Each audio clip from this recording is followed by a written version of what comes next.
Welcome back to the Fi Guys. Today we're doing something a little different, and we're so glad to have you here with us. As we're in the thick of the holiday season, we wanted to take a step back from the numbers and get into the personal side of personal finance. Yeah, and let's be real. The holidays can be a mix of emotions. It's a season for joy, family, giving, but also it's a time that can bring up stress, financial pressure, and even some loneliness. And when you add finance into the equation, sometimes it feels like even more of a challenge. So today we want to remind you of something simple, but powerful. What you focus on shapes your experience. Whether it's the pressure of the seasons or that quiet moment of gratitude you feel around the dinner table, how you choose to focus your thoughts can make all the difference. And that's why we're here, to turn your attention towards what really matters, to find positives in your life, and those small moments of gratitude, even when it's tough. We'll share some stories, some tips, and some reminders that can help you bring a little bit more peace and joy to this holiday season. So, if you're ready to spend a little time with us focusing on the things that make this season meaningful, and if you're looking for a fresh perspective to close out the year, then stick around.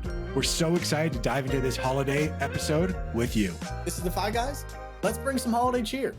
It is sad that the holiday season's coming to an end, but we still have 2 more days till Christmas comes. Then we have the new year. And rather than focusing on it all going away, how about we shift our focus to the positivity of us actually being here in the moment? I think that's the advice I don't want to hear, but I need to hear.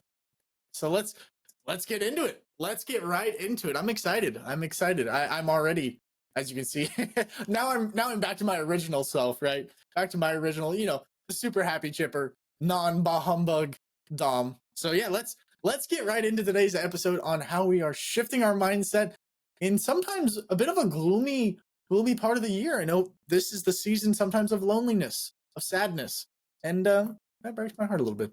It really does. It really does. Yeah, it's definitely a different, difficult time for some people this part of the season. So I thought today, rather than talking all about just finance like we normally do, we're going to do kind of a special episode where we're going to be shifting our focus. We're still going to talk about finance, so don't worry if you're here just for the money. We will have a section all about that. But today, I really want to talk about the importance of a wider perspective in our life. And when we're taking that wider perspective, that also kind of incorporates into our finances.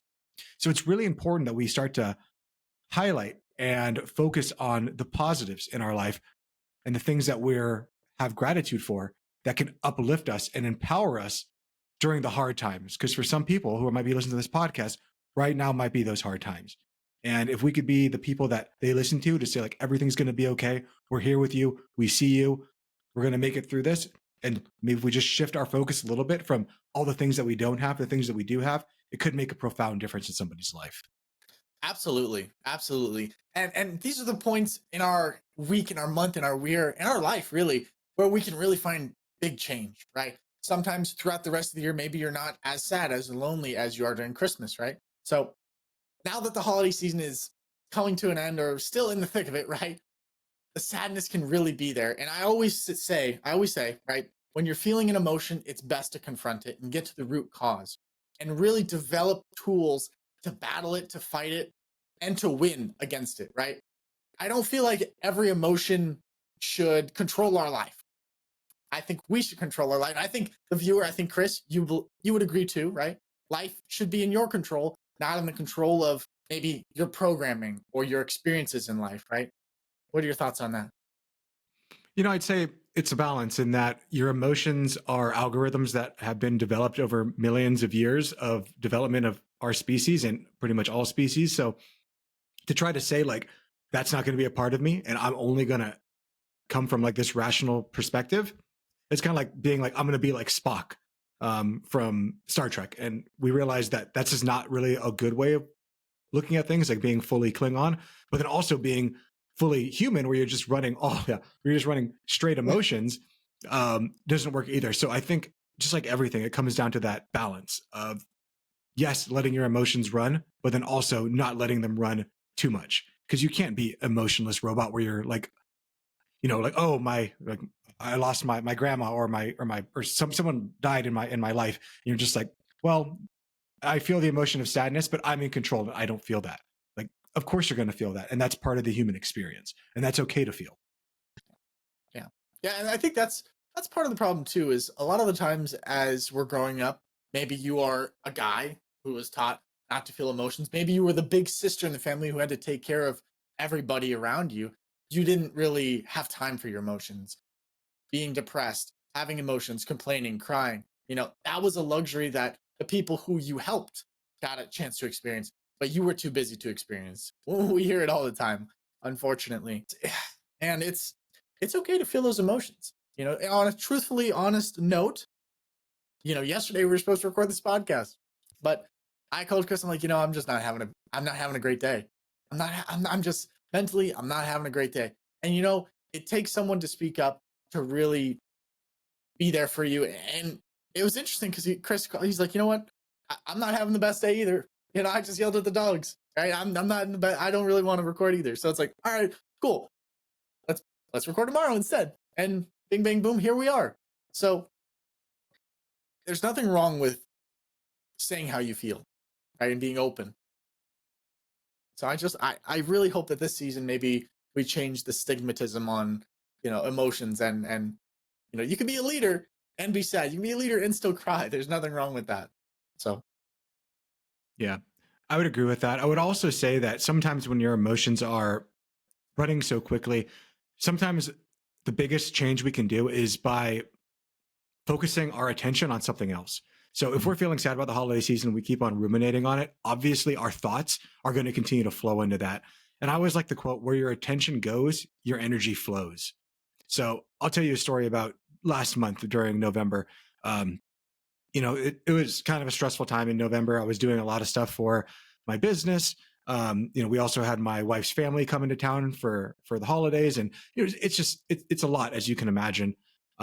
And when there's a lot of tension in the household, like my wife and I, we didn't feel very close to each other just because like I'm busy working, she's busy working. We're trying to keep the house all together and do all this stuff. So for my wife's holiday card this year for Thanksgiving, on November 1st, what I started doing is I started writing down one thing I was grateful for my wife every single day on this letter. So on day one, I wrote down something. Day two, wrote down something. Day three, wrote down something. All the way till I think it was November 28th that Thanksgiving was on, 24th, whatever day it was on. mhm. Um, so I wrote down something thankful for it. On the last one, I put, I'm thankful for us. And, the craziest thing was that as I'm writing this, like, yeah, it felt kind of silly the first few days. But then after a while, as my attention started going towards all the things I was grateful for my wife of, all that negativity, all that sadness, all that other stuff that I was dealing with started to move away because I was focusing on how lucky I was to have my wife, not taking her for granted, not taking her for like, oh yeah, she's always here. But when you focus your attention on the positive aspects, everything in my life seemed to get a little bit more positive. Now, obviously, it wasn't sunshines and rainbows the entire time, but just having that perspective of like, I'm very grateful for you. And I wrote it down every single day. And I took that little moment to do that really, really helped. I love that. I think that's really pretty. I think it's really beautiful. And I'm sure that meant a lot to her as well. I think it's so important to be grateful. It's so important to show love and really shift your focus towards gratitude. Because when you focus on the negative, like you said, your thoughts go towards what you focus on. You know, Mm. thoughts are like waves in the ocean. You can't choose which waves are coming, but you can choose which ones to surf, which ones to focus on. And I think that's what's so tough about developing yourself as a person. Because just because you develop yourself, right, you might have a person in your head where it's like, wow, this guy is top of the top, cream of the crop. He rises to the top. This is the guy. Like, this is who I want to be, right? And he must not suffer with anything. It's like, no, no, no. He suffers with stuff still. Plot twist, everybody suffers with something all the time, right? It's just a matter of how much power you give the suffering. And like we say in this podcast a lot, and something that I've had to remind myself the last couple days is like, I wake up, my back hurts. Hey, I got bills to pay, right? I got more money that I need to spend on the horizon, right? I got bills to pay. I don't get paid till XYZ. Right? Happiness is a choice. And I can be sad, I can be mad, I can be frustrated, right? But what good is that going to do me?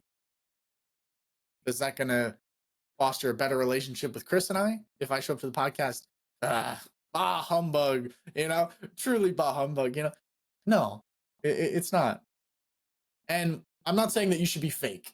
I'm not saying you should fake happiness, right? That's not what I'm saying. Not what I'm saying at all, right? My happiness when I am having a bad day doesn't come from fake it till you make it. I don't believe in that too much. I believe in focus on the good things, focus on the positive things, because truthfully, things can get so much worse. Things can get so much freaking worse. I was in the shower this morning. I was like, man, I'm so grateful for this hot water. I remember when water was so cold. I remember taking showers and they were like, damn, there's no hot water left. I'm sure you guys can attest to that. So it's a matter of keeping gratitude in the front of your mind in every moment of your life, right? How do you kind of introduce gratitude in your life, Chris? And how did you start that shift from being someone who's a little bit more pessimistic to shifting to like, okay, wow, I know I can be pessimistic, but things can get worse. But I'm still grateful for what is going on today. I'm grateful not only for the good things, but I'm grateful for the bad things too. Yeah. How did you come to that? I think it took a lot of time, and that's still something that I'm still working on. Like I'm no in no way perfect at this at all. When I think about it, what it came down to me was there was a lot of philosophy, a lot of stoicism, a lot of Buddhism. In stoicism, Marcus Aurelius says there's nothing so bad that you can't make it worse. So you kind of touched upon that a few times. Like, it doesn't matter how bad the situation is, you have the power to make the situation far worse. In Buddhism, there is this parable of the two arrows, where sometimes in life you're going to be walking through the forest and you're going to get hit by a random arrow, and you fall down. You're like, oh shoot, I got hit.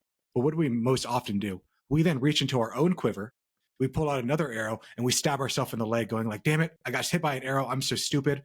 And then you might grab out another quiver and call it and hit it again, hit it again. And that's one of the worst things you can do. You can make the situation worse. Like, I got, like, yesterday, for example, you called me, say I want to take a time off and or take the day and we're going to do everything. I said, yeah, I just yelled at my dogs for like no good reason because they were barking. Like, they were being dogs. I yelled at them. So that's the first arrow. I acted like a jerk and I yelled at my dogs for no reason. I could add a second arrow onto that by saying, man, I'm such a bad person for yelling at my dogs. Like, who does that? Like, what's wrong with me? Second arrow. Be like, well, why are you feeling bad about yelling at your dogs? Third arrow. And I could have an endless Mhm. quiver of arrows that I just keep on stabbing myself with every single day. Yeah. So I think the biggest thing that helped shift my mindset when it came towards getting better at this, honestly, and I said this a few times, it was like death. Seeing people die around me, that gives you that wider perspective to realize like what is truly important and what is not truly important. And I think when you have that death in your life, someone close to you passes away, you realize all of the little moments that you chose to focus on the negative. Or if you can go back and just focus on the positive, it would have made a world of difference. Because at all moments of our life, both of those things are there simultaneously. And it really depends on where you decide to shine that spotlight on. Just like if you were in a dark room, you know, or what's that old story of a drunk drops out of the bar and he's looking under the light, under the lamppost to like find his keys. And the guy's like, hey, what are you doing? And he's like, oh, I'm looking for my keys. And he goes, okay, did you drop them over here? He goes, no, I dropped it over there in the gutter, but that's dark over there and the light's over here. So I'm looking here. It's the exact same thing that we do in our life. On what you just choose to focus on is what's going to change. Interesting. I've never heard that analogy. That's an interesting one. That's an interesting one. I agree. I agree though. What you choose to focus on is what is the only thing that can change, right? That's so interesting. Even in my own life, getting into maybe some real stories and examples about this. Um, I when you were telling your story about death and how it makes life real, right? Part of the journey is the end. I was thinking in my own life, well, I didn't I didn't have something like that happen to me. How did I arrive to the same conclusion as Chris's? Right? How did I build a gratitude mindset?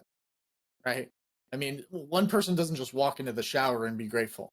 Right? That's kind of random. It's kind of bizarre. And it made me think back, it's like, well, nobody actually died in my world, right? It was the fear of death from a family member that I was afraid of losing that kind of shifted my gratitude. So for me, and I'll go a little bit into a backstory, right? My mom, love my mom, great woman, pretty awesome lady. Big shout out to you. Um, was a deputy sheriff many, many years, 3 decades to be exact, almost 3 decades. No, actually 3 decades. Yeah, well, 30 years, right? So as a kid, you know, going in school, she would drop me off, full uniform, detective's badge on the hip. Yeah, really cool. Gun on the waist, like really cool. Like as a kid, like you're like, that's so sick, right? And I got a funny story about that. Maybe I shouldn't tell. I'll tell you off the podcast because I don't want to get in trouble. But one time I accidentally took her work phone to school, and because she had four phones, right? She had like for different things, right? I accidentally took one of her phones, and I was like, "Oh crap! I don't know what to do. I don't know." And I was like, my fear was like, "Oh my god, it's gonna start ringing." But um, so I would always be afraid that like, "Oh wow, when she drops me off to school, is this gonna be the last time I see her?" Right? Every time a phone rang in the classroom or a door knocked, you can kind of put that together for yourself, right? Is that the call? Is this the knock? Right? So when others were excited, this, oh, the phone's ringing. Am I going to get called out of class and I get to go home? Sometimes happens. That was never my fear. That was never my excitement. I had the total inverse of it. So when you have someone growing up and you're always afraid of losing something, you tend to cherish it, right? I'm not saying that my way is the only way, Chris's way it was the only way, but something that lasts forever doesn't have that much value. Something that's infinite doesn't have that much value. How much do we value the sand that we walk on? Not that much. I mean, really.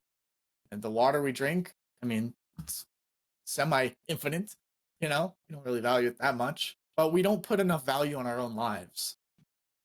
And I think that's part of that's the arrogance of man, where we think we're going to live forever. And every time I open up my phone, I go on social media, I see someone who's passed away at 36, at 45, at 50, at 20. And life is not guaranteed. And we make our decisions like it is. I'm not saying, we should blow all our money and go live it up for the last Christmas. Big shout out to Wham. Love that song, Last Christmas. Nonetheless, I think the best way that I found, though, to get to a gratitude mindset is to acknowledge that time is not forever. And maybe it's a matter of writing down on a piece of paper that says, I'm going to die one day, but not today. What do I want to do before then? Because it's true. We're not going to live forever. And even if you could, I don't know, it would get boring after a while. But I hope that you come to your own conclusions on how to get to gratitude, because it's so easy to be so zoomed in on the day to day life that we forget about the whole timeline. So people are so focused on, this guy cut me off in traffic. This guy is, the milk is too expensive. My taxes, I gotta be at work on Monday. It's like, don't forget to zoom out, because you might look up and you'll be 60. And life might be over. Not saying life is over at 60. I know plenty of very active 60-year-olds. But my dad used to always tell me as a young guy, he goes, I was in high school yesterday. He's 60 now, in his 60s. He's like, I was in high school yesterday. I don't know where the time went. And I think that's so prolific. Did you ever have any sayings like that from your dad, Chris? Not that I can remember in the moment. Nothing. No, my father was often someone who was a planner. He was living more in the future than he was presently. And Mm. that's why something that I've focused on in my life has been trying to be more present. Because just like my dad, I was very much focused on the future. And by focusing just on the future, that came at the expense of my today, into a point like from a financial independence realm where I was suffering like constantly to know that in the future I would have money. And if there was a balanced scale, I was far too off to one side. But then there's other people that are far too off to the other side, where they're living like, you know, I'm gonna live for 5 more minutes, so I should spend all of it. Yeah, And the truth is somewhere in the middle. So I can't remember anything that my father ever said to me like that. Um, but, there is a quote that kind of reminded me of, because we're talking so much about gratitude. hmm And when I think about gratitude, I think of making sure that we have the gratitude over the scarcity, especially during the holiday season, because we talked a lot about time there and how time ends. And during the holidays, I think people will fall into time where they feel tempted to look at things like of what I don't have or what I can't give or what I can't get, rather than just reframing the experience and looking at all the things they do have. So there is a quote that I do remember. I don't think my parents ever told me this, but it is, there's an endless amount of negativity if you search for it. And there's an endless amount of positivity if you search for it. So search for positivity. I like that. I like that. That's awesome. That's a good quote to live by. That's a really good quote to live by. And I feel like negativity is so much louder than positivity, you know? It sells more, it keeps people engaged more, but it's not a healthy way to live. And we have to remember that we all have, like, every human being has this cognitive bias. We have this mental heuristic that focuses on the negative because thousand years ago, when we were on the savannah, and you hear a you hear like a brush in the bush, and you're like, well, the person that focused on the negative, saying like that could be a tiger, I'm getting the hell out of here. They survived, and their genes passed down. The person who's like, I don't think it's a tiger, it's probably just a, whatever else, and they died. Well, that's over. And we could think about this in 10,000 different ways to Tuesday. The person that when you're watching the news and someone comes on and says, hey, tomorrow's probably going to be just like today was, and the stock market's going to continue moving up, at a 0.2% every day. They sound like you're going to be like, that person doesn't know what they're talking about. But the person that comes on there says like, tomorrow the stock market's going to drop 20 points. You need to figure that out. Let's get there. We all have a bias thinking like that person sounds smarter. That's because true. what we don't want to ever say, and what is actually true, is what do we want? Gradual success. When do we want it? Eventually. But that's how things actually work. Could you speak a little bit more on that last quote you said? What do we want? Could you speak a little bit more on that? That was such an interesting quote. That wasn't a quote. That was right off the dome. Right off the dome. I love it. I love it. But I mean, when you think about the progress of our world, right? It's slow and it's gradual. Every single thing that we know today has come up of years of taking one small step at a time. And just like the stock market, just like life, going up is the staircase, but going down is the elevator. And we all focus on those elevator moments, those quick drops, but we don't think about the small improvements that happen every single day. So when you look back on 20 years of history, you look back just to early 2000, look at how much progress we've made as a nation. But we don't remember that. We remember 2008. We remember COVID. But you don't think about all the small improvements that have gotten us there to where we are today, because we all have a bias of looking back and thinking like, oh, the past was better. And we all think like the future is not going to be any better than it is today. But then we also have another bias that says like tomorrow will be better. So we have all of these contradictory ideas flowing around in our brain. And that fear of the future makes it seem like I need to focus on the negative. But if you look back in the past, every time you've seen is every time I focus on the negative, something bad happened. Every time I just focus on the positive, I'm optimistic. I just kept on moving forward one day at a time. And it brought me to where I am now. And hopefully where you are now is better than you were 10 years ago, 20 years ago. If not, you need to make a change. Yeah. Because you're probably focusing on the wrong thing, leading you down that. Couldn't agree more.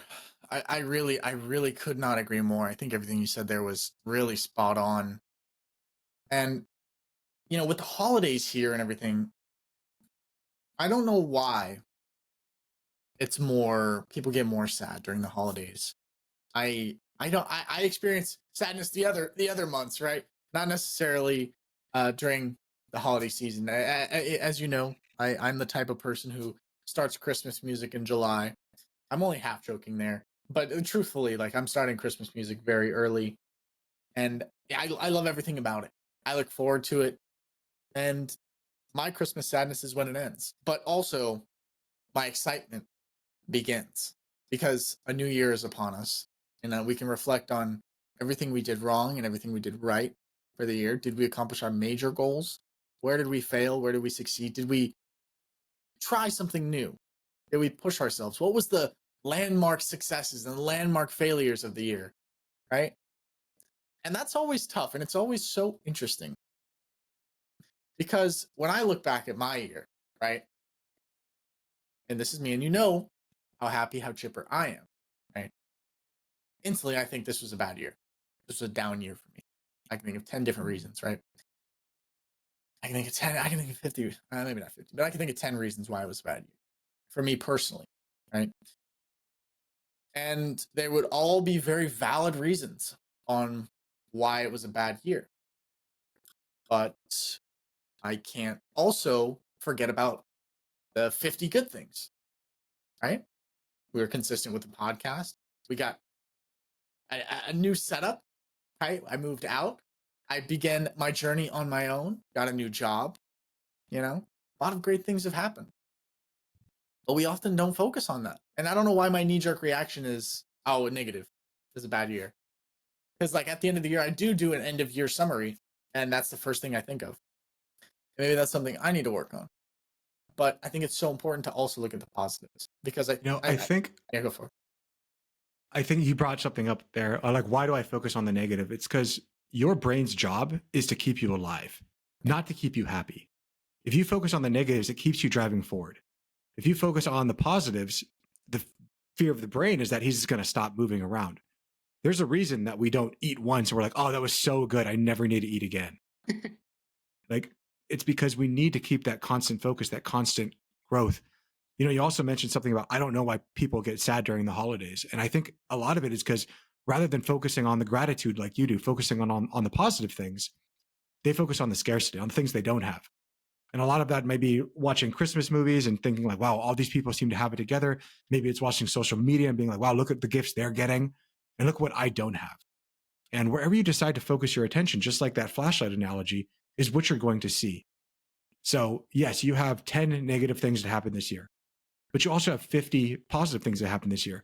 And now we're not trying to balance them out, but we have to realize that both of these statements are true simultaneously. So when we say I had 50 or 10 bad things happen, but I had 50 good things happen, it's not a but, it's an and. Both of those statements are true simultaneously. Mhm. And wherever you decide to divert your attention is what you're going to see. So I would pose our audience members to you, Dominic, and to our audience members, what's one area of your life where you can choose gratitude this holiday season? Yeah, absolutely. Absolutely. You said something there I really liked as well. You know, it's an and, right? You had 10 bad things and 50 good things, right?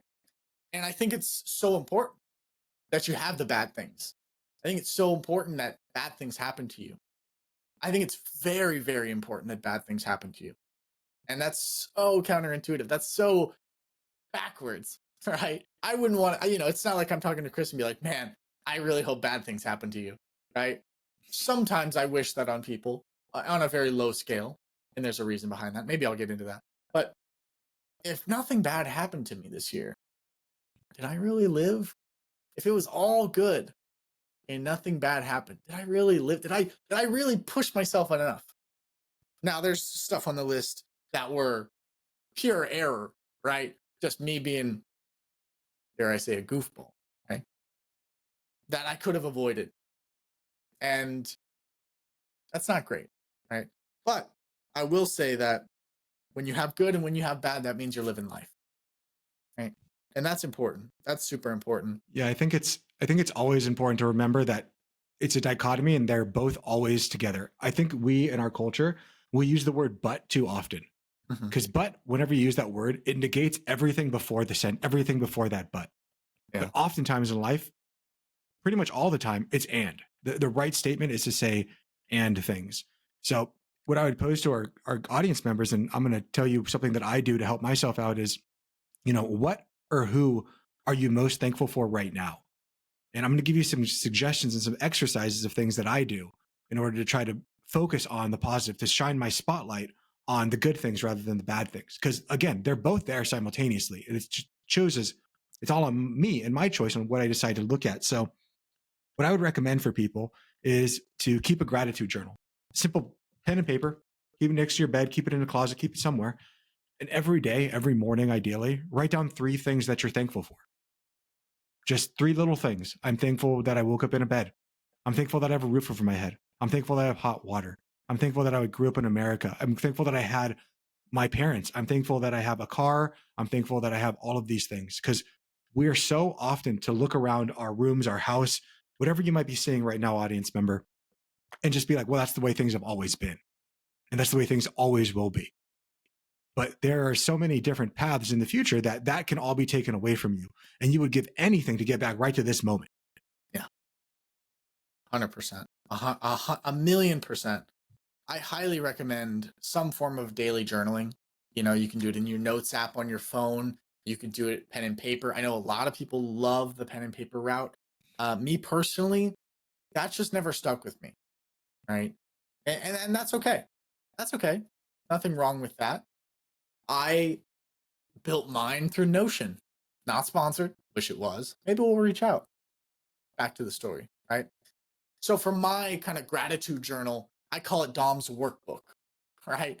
And in my workbook, I'm reading straight from my workbook. It starts out with the I am statement, right?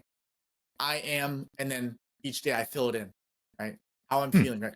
I am always learning. I am getting stronger. I'm a great podcaster. I'm a great person. I'm a great friend, right? I am, right? So it's part of it. I start with manifesting, right? And then it goes on to my monthly goals. This is stuff that's already been filled out, the monthly goals, right? Health, gym every day, finance, making calls for real estate, right? Content creation, right? Then it goes to my weekly goals, right? I like to have mine breaking down. This is just an example for you. And then under that, it goes like my mission statement. Maybe you have a mission statement. Maybe you have a favorite quote that really, when you read it, it inspires you. I have one for myself, right? The next one is my daily tasks. This is kind of my to-do list, right? I know Chris, he keeps his at around 6 or 7, doesn't let it get too big. Totally agree. That's a great way to do it, right? And then underneath that, I've got my gratitude, right? What am I grateful for? Health, grateful for God, grateful for family, for friends. The list is literally limitless. It's limitless. It's limitless, right? So that's part of my daily journal. And it's not something that, I'll be honest, not something I fill out every day, right? But I fill it out when I need to fill it out. And I'm filling it out pretty often, right? Filling it out pretty often. So just a quick recap, or just a quick continuation of it. So like I said, goes gratitude, after that, top priorities, and then what would make today great if I got it completed, right? Basically my top 3. And yeah, and learning goals and where I can improve, and a little journal section where I can really do a brain dump. But that's kind of how I do it. Chris, do you have a journal of sorts? How do you kind of empty your brain? So I have it's a meditation practice. It's called loving kindness meditation that I do every day.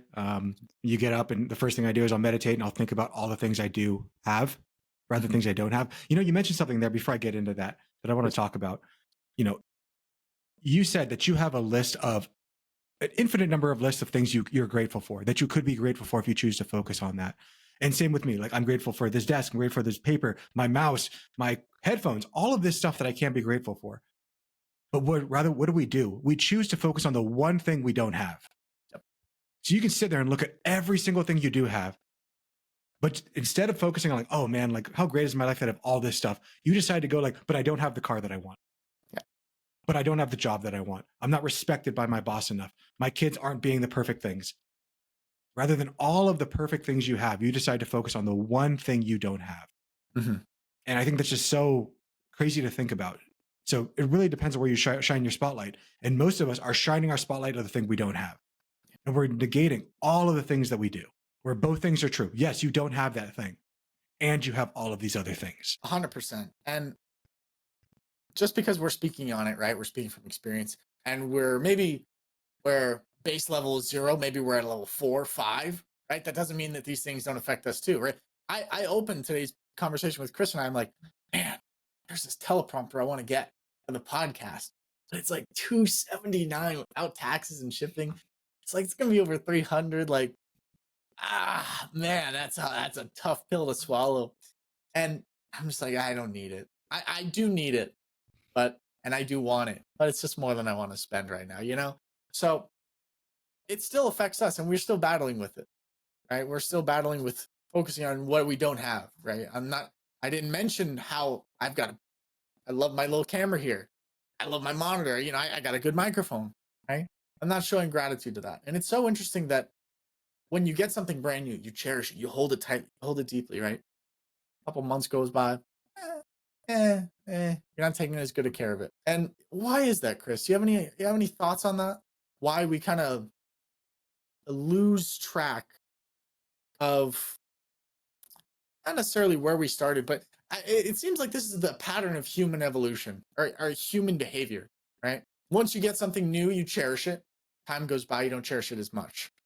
New Year's come around, you got new goals, you cherish it, you fall off in March, right?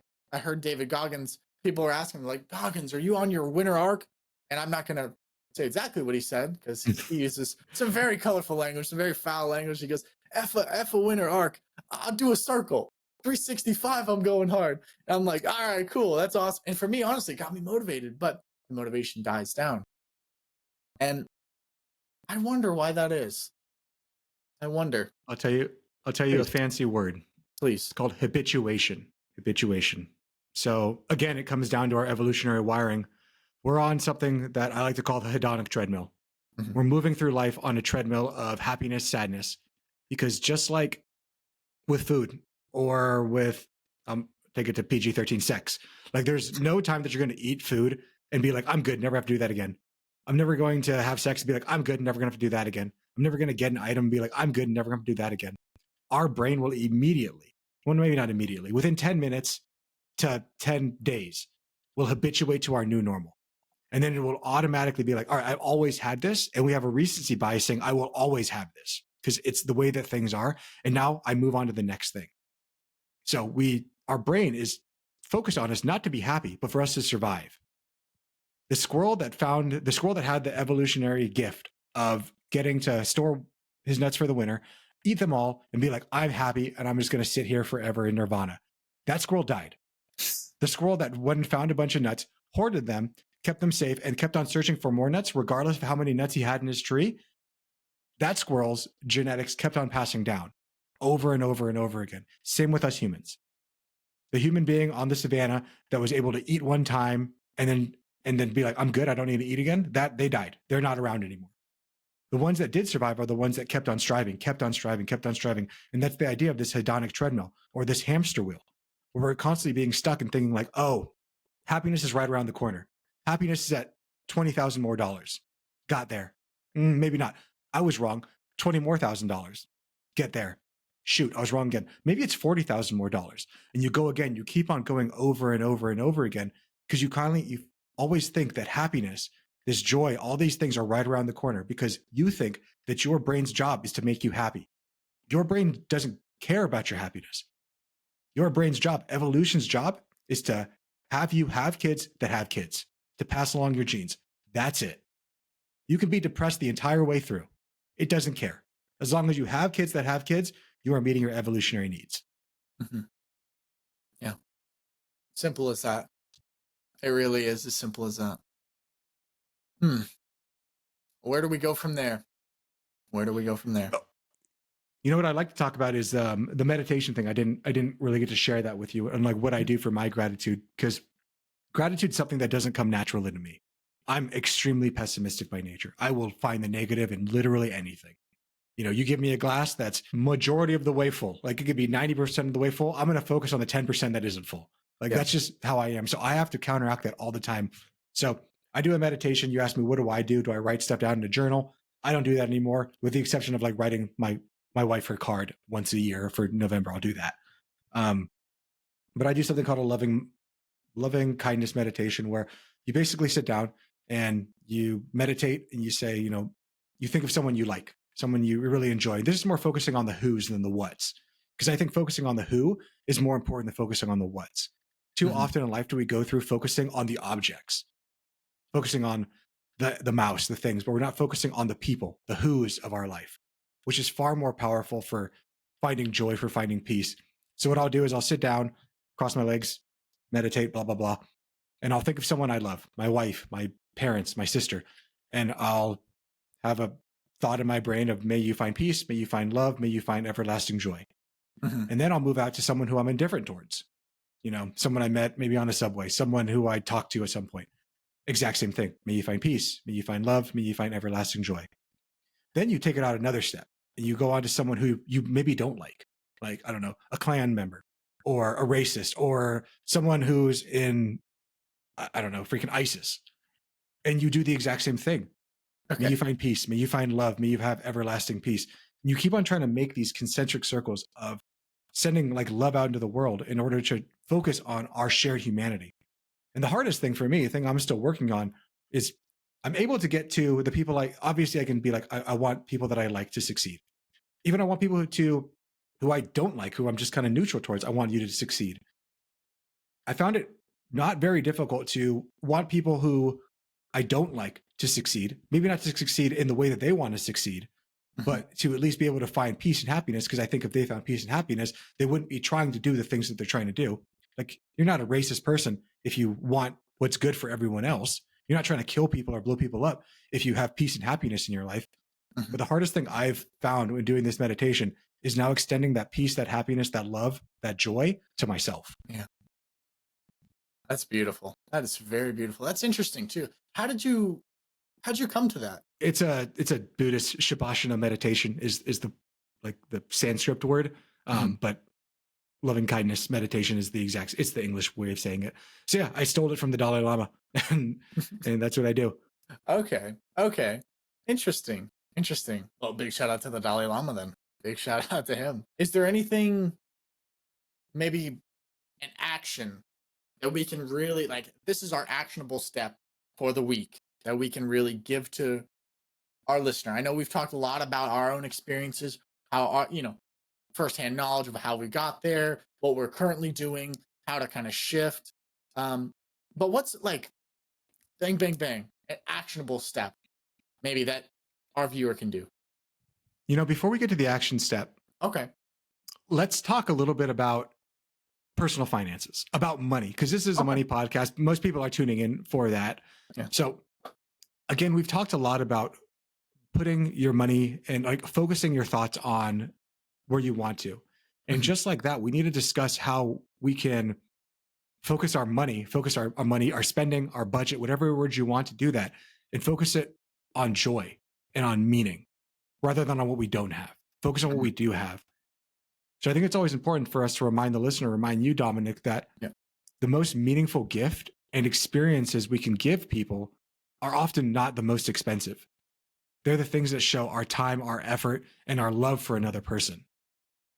So I know a lot of us during the holiday season, maybe we'll get down on ourselves, we'll get blue because we're thinking, man, I can't afford the gifts that I want to be able to give these people. I can't show them that I love them with Yeah. this monetary amount of money. Yeah. But when you think about gifts that were important to you, were they the most expensive gifts, or were they one that were really thoughtful, or that someone put the time into, or that someone just really went out to show you that I was thinking about you? Yes, money is great. I understand that. But $1,000 gift card does not mean as much as, $100 really thoughtful gift. And I think we Yeah. confuse that too often in our brains. Yeah. I would agree. No, So I would maybe, oh, sorry, go ahead. no, please, please continue. I would think of some like low cost or maybe even free holiday traditions we can center more around the connection, around the experience rather than the specific gift. So some thoughts that just come to mind are going to be like baking together, holiday cards, family storytelling of experiences. Those are one of my favorite things where we talk about people that we've lost, people that we remember, of sitting around just reminiscing. Those moments mean so much more than the biggest thing. And the final thing could just be creating a homemade gift, kind of like you used to do when you were a kid. Remember Mhm. how that used to light your parents up when you would come home with whatever spaghetti, macaroni BS you made, and you thought it was so cool. And now we got away from that thinking like this is silly. And obviously I'm not telling you go and make a macaroni art for somebody, but you can make something for somebody as well that is pretty cool. And I think that can mean a lot more than knowing that I have to spend a lot of money. I think it's Mhm. just important that we highlight the gratitude, the connection more than the giving of a huge monetary thing, because unfortunately, not all of us have that ability. Yeah. And these small acts of kindness, whether it's donating time for charity, helping your neighbor, or simply just reaching out to another person who may be lonely this season, Mhm. while you're helping them, you're helping yourself so much more. Yeah. It's true. It's true. I think happiness comes from giving. Happiness, true happiness, comes from helping people and giving to people. And I think the more you start to see what a sad person looks like, maybe even if you look in the mirror, right? And feel what it would feel like if someone came and helped you, rather than waiting for that person to come, why don't you be that person to someone else? And I think it's amazing what you'll find and how much better you feel. Because I think all of us, what we really want to feel happy is to feel connected, to feel like we matter. And the way that we feel that we matter is to go out and help somebody and to see that like I may not matter in so many perspectives of life. That's true. But I matter to this person right here. There's an old story that I've always liked, and it was there's a boy walking on a shore, and on that shore is just lined with starfish because Yeah. sometimes they come up during the tide. So he's going up and he's grabbing a starfish and he's throwing it into the ocean.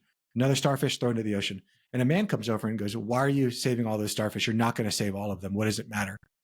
And the little boy picks up the starfish and he throws it into the water and goes, "Well, it mattered to that one." But so many of us, we focus on, if I can't affect the world, if I can't change everything, then what's the freaking point? Why do you go out and give time? Why do you help people? Why do you help your neighbor? Why do you help a dog? Like, why, if you see a dog on the street who got hit by a car, would you just drive by and be like, well, there's a lot of dogs on streets who get hit by a car? Or would you stop and try to help them? If obviously if they're alive, if they're dead, keep do your thing. But like if the dog's still alive and needs help, just a few weeks ago, I had a dog I found when I was walking my dog, who was off his leash walking around. And I took time out of my day to leash that dog up and walk around my neighborhood looking for that dog. Had I said to myself, yeah, there's a lot of dogs that are lost and walked away, I could have done that. But that family, that little girl, that dog would have been, out a dog that they really cared about. So it mattered to them. It mattered to that family. So rather than focusing on all the big things in the world, let's focus on what we can focus on. Focus on our community, focus on ourselves, focus on helping people. And if you don't want to do it for them, do it for yourself. Do it selfishly because it's going to help you so much more. The amount of time you give to them, you're going to get back exponentially in feelings of happiness for yourself. And that happiness carries, right? That happiness carries for a long time, sometimes even a lifetime. There's moments where I helped someone and it changed who I was fundamentally as a person. And just how bad events can be catastrophic and life changing, good events can be catastrophic and life changing. And I think that's oftentimes underestimated. Recently, you're talking about the dog that you helped save, right? Well, I recently came across a dog that was going to get put down, unfortunately. Handsome little German Shepherd, 3 years old. And basically, he was going to get put down in a few days. This was a couple days ago. And I was like, man, one, don't need a dog. Two, I don't want a dog. Three, I really can't afford a dog. Right? Dogs are very expensive. They're very expensive. People say it's just dog food, it's just treats. No, It is it's not. not. I mean, first freaking hand. I mean, your beautiful dog, Call. I mean, he had to have leg surgery, right? And Mm-hmm. that does not sound cheap, right? Thankfully, your wife is a veterinarian, so hopefully you get a little discount. Maybe she did it herself. I don't know, but She did, and we do get a little discount. just a little bit, yeah. But again, it's so much more than you think. And to me, I was looking at it from a rational perspective, right? Can't afford it, don't want it, don't need it. It makes no sense. It's a bad idea. It's a bad idea. But then I kept thinking to myself, right? Remember to always think big picture. I'm not adopting him, I'm just fostering him. Okay. That's it. You're kind of skating on the edge. You're still very liable for this dog, right? But my thought process is God and the universe, right? They're never going to give you more than what you can handle, right?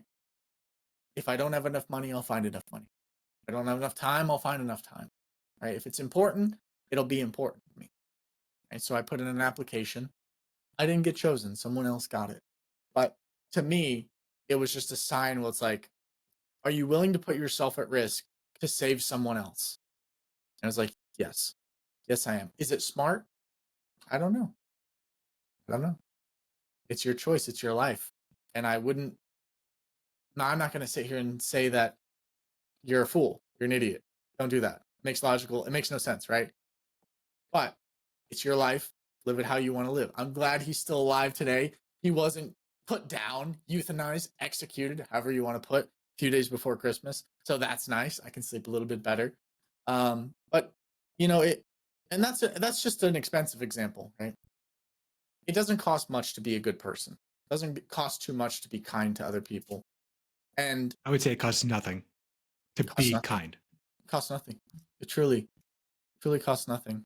But it costs almost everything to be a negative person. It costs almost everything. It costs your soul. It costs your happiness. It costs your life to be a negative person. Nobody wants to be around someone like that. And I would make the argument that you don't want to be around someone like that. I think oftentimes Yeah, I you see think those chipper people and you're like, ugh, why are they so happy? But inside deep down, it's like, I wish I was that happy. yeah, I think that's pretty cool that you did that. And even though you didn't get selected for helping the dog, you're gonna know that you're the kind of person that will put themselves out to help something else in need. You know, it kind of comes back to, oh yeah, there's a lot of animals that need help. So why should I help this one? Well, it mattered to that dog. Had you been selected, it would have mattered to that dog. So good. And kind No. of, kind of my thought process was on a very logical. I'm like, all right, if I'm standing on a if I'm standing on a busy road, I'm standing here, and the dog is standing there, and he's a stray. Am I just gonna be like, yo, bro, good luck? Like, good luck, buddy. I don't know where you're gonna get food. I don't know what's gonna happen in your world, but I'm gonna be here chilling, right? I got $100 extra in my pocket every week, every couple weeks because I don't have you. So yeah, there's that, right? No, I'm gonna grab the dog and be like, I don't want you to be splattered over 3 cars and murdered right in front. Like, I'm gonna pick you up. I'm gonna take you somewhere where you need help, right? And that was just like, am I just gonna be a good person when it's convenient, or am I gonna be a good person all the time? Yeah. I think it's easy to be nice when things are easy, Easy. right? Yeah, it's tough sometimes when someone cuts you off in traffic and you have your whole family in the car and they do a dangerous maneuver. That's when it's hard to be easier, right? When someone gets a promotion over you, when you feel like you deserve it, you've been there longer, you have more sales, right? It's tough to be easy then, right? It doesn't change the fact though that you should be kind and honest and be a good person. Yeah. And it's enveloping that into your core being, not just being it when it's convenient. It's who Mhm. you are as a person. And regardless if it goes good or bad, you know that that is who you are and it's going to make your life so much better. Yeah. So during this holiday season, what I want our listeners to do is, like we've talked about this entire time, focus on positivity. I hope that the listener listening to this is like, I don't know what these guys are talking about. I hope they're more like you, Dominic, where they're just happy during the holiday season. But I know for a lot of people, myself included, that holiday season can be kind of rough because you lose a lot. And for me, what I want to do is always just acknowledge for those people that are like me that the holiday season can bring difficult feelings, whether that's financial stress, loneliness, or loss. And that's okay. I think so many people, they try to push you through the feelings. Like, just, you're okay. You're okay. Don't be sad. But when they do that, it's not about you feeling better. It's about making them feel better. I think the best thing you can do sometimes, even in like the Five Friday feedbacks, is just be like, yeah, this sucks. And it's gonna suck. And that sucks okay. But you're going, and not but, and you're going to make it through this. And I'm here with you every step of the way. So I'd like to offer some practical advice on managing stress and this sadness during the season if you're like that. And that is that I suggest reaching out to friends and loved ones. Taking a social media break is probably going to be the best thing for your life, or setting boundaries around your holiday spending. But reach out and make human connections. If you don't have friends, if you don't have loved ones, I'd recommend finding those people, bring them into your life. If you don't, listen to us. Go out there and volunteer. Go to a soup kitchen. Do something for somebody else. If you need support, go out and seek it. Too many people sit alone in their house sad, hoping that their friend calls, hoping that, a community calls them, hoping Mhm. that the church comes and helps them. Hope is not a strategy. If you need to go out into the community and make a group, if you need to go to a mental health professional, if you need to go to a church, if you need to go to a soup kitchen, to a Habitat for Humanity to find your people, you need to take it upon yourself. Don't sit there and wait. It's okay to feel however you're feeling, and help is available for you at every step of the way. And it is on you to seek out that help. Mhm. 100%. There's so many great things that you said there. You know, nothing changes if nothing changes, and that is scary. On one hand, it's like it's nice that we're in control of our own life, and on the other hand, it's like I'm scared that I'm in control of my own life, right? And the destiny that I choose for my life is in my own hands, and it's in your hands too. And one thing you said in there that I loved, right? Go volunteer. Go volunteer. I promise you, if you're feeling bad, you go help someone else feeling bad or in a difficult situation, dude. I mean, that'll change your life. And sometimes I exaggerate. I get that. That's just who I am. but it'll change your life. This is not an exaggeration. If you go out, you help people. I've done so many things during the holidays where going with kids and giving them $100 gift cards, right, with the community, and them going with them and helping them buy Christmas presents, right? And it's so beautiful to see that half of their list is presents for their family and not for them. It's so beautiful to go to soup kitchens and know it's like, wow, in this hour when we fed 1,000 people, right? Or going and delivering turkeys on Thanksgiving to people who can't afford stuff like that. Those are things that stick with you. Those are things that help shape you and mold you, right? My mission, my goal in life is to be a force for good and doing acts of kindness, acts of good, spreading great information, motivating you, teaching you, and really being a servant to the people is my life, is what I love to do. I love to be of service to people, right? And I think there's great joy in that. So if you can't find happiness within, give happiness to others. And it doesn't have Yeah. to cost I- anything. And I think when you volunteer, it gives you that wider perspective to realize that the situation that you're in is not that bad. No. Even if you're in the worst situation, there is somebody out there who is worse than you. And being able to see that might be able to give you the perspective that you need to remember that it's not all about you. And I think that's the most pernicious thing about depression is, and if you are someone who struggles with depression, hey, right there with you. Yeah. But depression is an inherently selfish ordeal. You're solely focused on yourself when you're depressed. And when you go out there and you help other people, you realize how interconnected we all are. And you can't be depressed while you're moving forward and helping other people. I feel like there's just two impossibilities. Can you be depressed when you're not making progress, when you feel like the world's stacked against you? Yes, but because it's you thinking everyone is against you. And when you realize that we're just part of a wider whole and that you are a very, very, very important part of that collective, then you realize that your life is inherently meaningful and that without you, somebody will suffer. I guarantee that. So, as we wrap up this podcast, I want you to carry it forward. I want you to reflect on the holiday message of gratitude that we talked about. Focus on what really matters and shift your perspective to the positive. If you want to focus on the negative, there's a lot of negativity in this world and you will find it. But if you want to focus on the positive, there is so much more positive. So why don't we focus on the positive to live in a heaven rather than waiting for it in our next life? So I'm going to challenge our listeners also to carry this spirit forward to the New Year's. Keep focused on your gratitude, on positivity, and what you can actually control in both your personal life and your finances. Mhm. Remember the Serenity Prayer. Dominic, do you know the Serenity Prayer? Drop it on us, please. I'm trying to remember it, but I think it's something to the effect of God, give me the strength to change what I can, the wisdom or the wisdom to know what I can, and the discernment to know what I can't change, something to Yeah. that effect. Yeah. But I have it here if you want me to read it.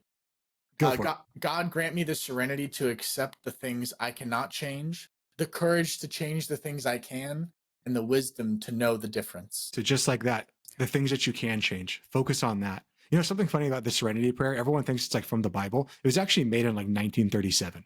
So I think kind of loses some of its power when you realize that someone said it back then, not too long ago, like 100 years ago. But it doesn't change anything in that it's a very much a stoic philosophy in that, yes, a lot of things happen in life that are fully out of your control. But there's also wisdom in knowing what I can do about it and what I can't do about it. And so many of us, we focus 90% of our time ruminating on things that are never going to happen. Mhm. And then we focus the other 5% of our time on working on stuff that we have zero control over. And then we spend 5% of the time on things we actually can't affect. What kind of human being would you be if you focused 90% of the time on the things you can affect, on the things you actually have control over? So, our action step for this week, I would like every one of our listeners to take 2 minutes, just 2 freaking minutes, every morning this week, after you wake up, to write down as many things as you can that you're thankful for. Just 2 minutes, pen and paper, write down as many things as you possibly can think of. If you can only think of 3 things, You have 3 things you're thankful for. The next day, try to make it 4 things, 5 things. If you need a repeat, that's totally fine. If you need some help, did you wake up under sheets today? Do you have a partner next to you? Do you have a roof over your head? Do you have carpet on the floor? Do you have food in your pantry? Even if not the food you like, do you have something? There's so much to be grateful for if you choose to look at it. And then I want you to go out there after you do this practice and make it a great freaking day. Yeah. Because it's your choice to do that. Bingo. With that being said, guys, that is today's episode. Merry Christmas. Happy holidays. Hope you enjoy the festive season. We're going to come into 2025. Crazy saying 2025 out loud, I got to say. So crazy saying that number out loud. We're going to come into 2025 very strong. It's going to be another great year. If it wasn't a great year, it's going to be a year to turn things around. But enjoy the holiday season. We'll see you on Friday. And we're the Five Guys. That's pretty much it. I don't think I have anything else. You have anything else, Chris? Final thoughts? No, enjoy your holidays with your family. Please focus on the positive. We'll see you on Five Friday Feedback for a little bit of fun after the holiday season. Maybe you can tell us what fun gifts you got, and we'll talk about what fun gifts we got. But until then, we love you guys, and we'll see you on next one. We have one more before 2025, or 2 more podcasts before 2025. So stick around for that. And with that, we'll see you later. Peace. This video podcast is sponsored by Monzon Wealth. The content in this podcast is for informational purposes only and should not be considered financial advice.